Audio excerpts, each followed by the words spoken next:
Hello there. My name is Sue, and this is my story.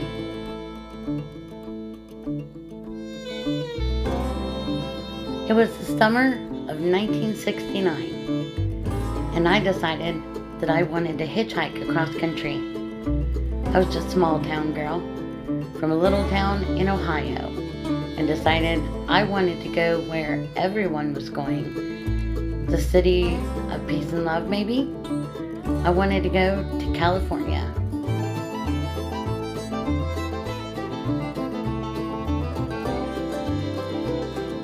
Hitchhiking was very safe back then.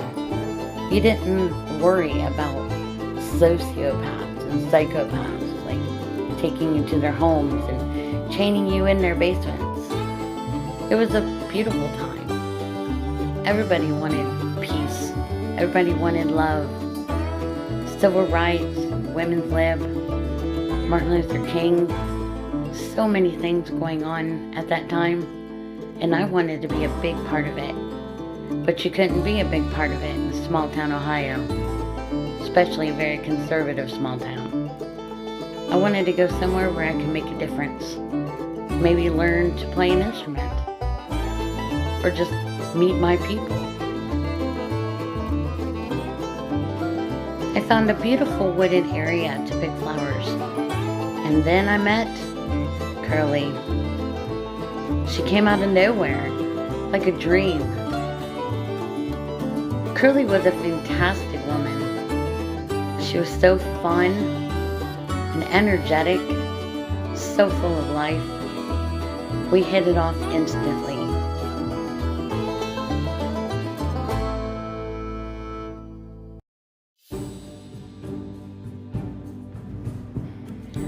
Curly started to tell me about her small town that she came from.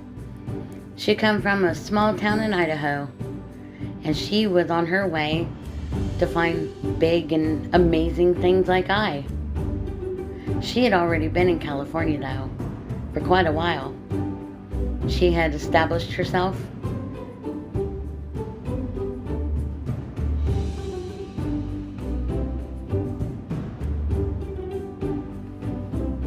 Boy, she was so fun. As we walked around in the wooded areas, we were singing songs, and of course, the great lyrics of the Beatles. Curly was a Lennon girl. Me, I was a George Harrison girl. But of course, we loved all four of them equally. Even the education that we had about the Quarrymen would Pete Best.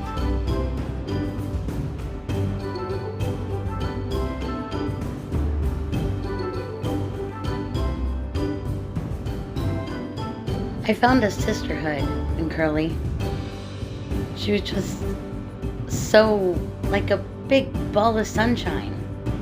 You couldn't look away. So much to learn from her.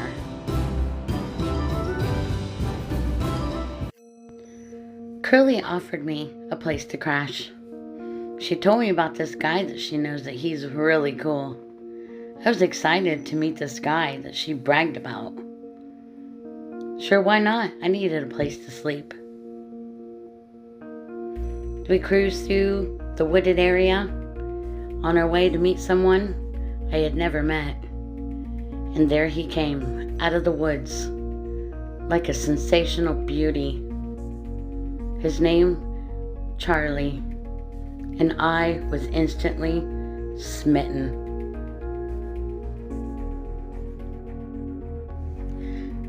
Charlie showed us what a great musician he is. I guess he was supposed to have a member of the Beach Boys show up and listen to him play, kind of like an audition. But he never showed.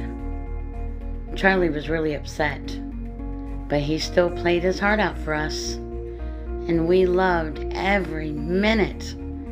He sounded beautiful, singing songs from his heart. Such an intelligent man, so full of conviction. I wanted to learn more about him. He was a beautiful being. And when I looked at him, I saw flowers. We all played in the sunshine, rolled in the grass. We had the best time, just us three. It was such a great time.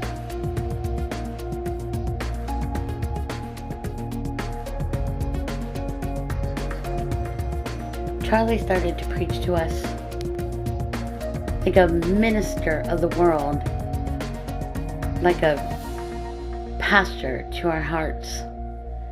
He spoke of beauty and compassion, but he was very strong on his beliefs.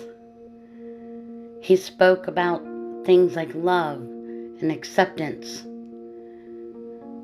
and we couldn't help it. He made us giggle. He made us cry. His words were like a drum beating through the night. It was beautiful. Charlie was a legend. But he started to talk about more people in our group.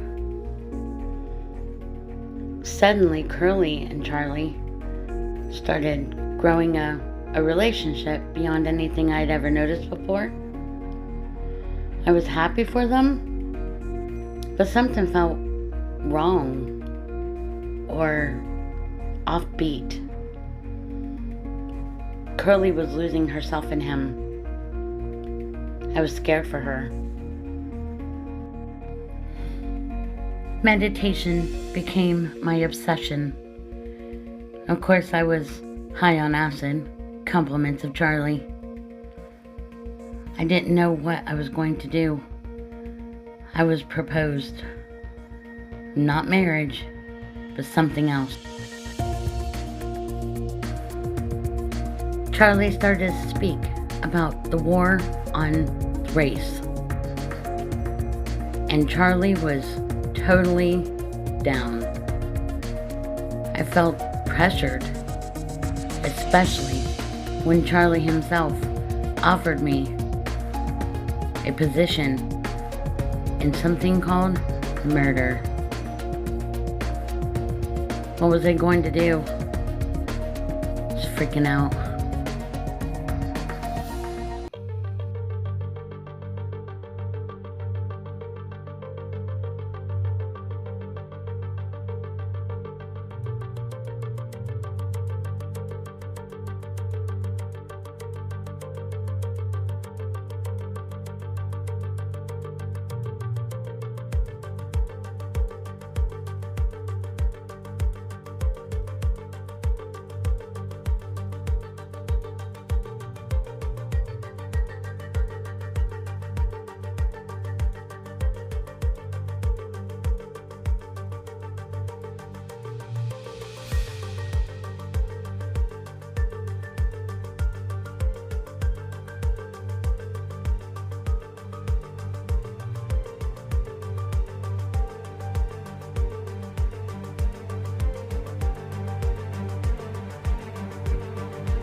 Hell no.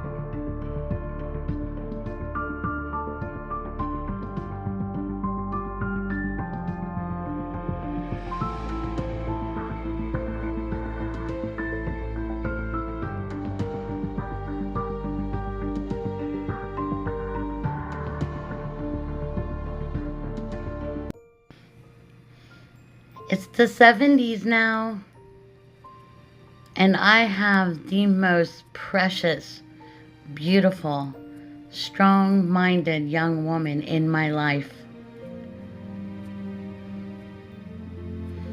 I ran away from Charlie and Curly and the many followers that followed after. I didn't even know I was pregnant. Will Charlie ever know? Hell no. He's not deserving of this beautiful human being. I named her Rainbow because when I see her, I see colors. I see beauty. I see nature. I see light.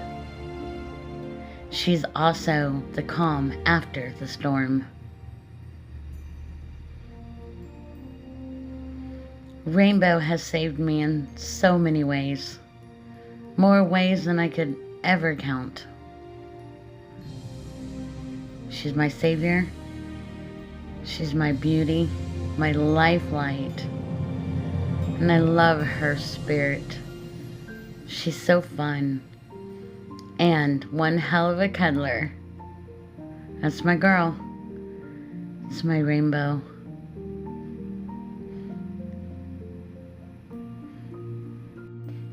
Thank you for hearing my story.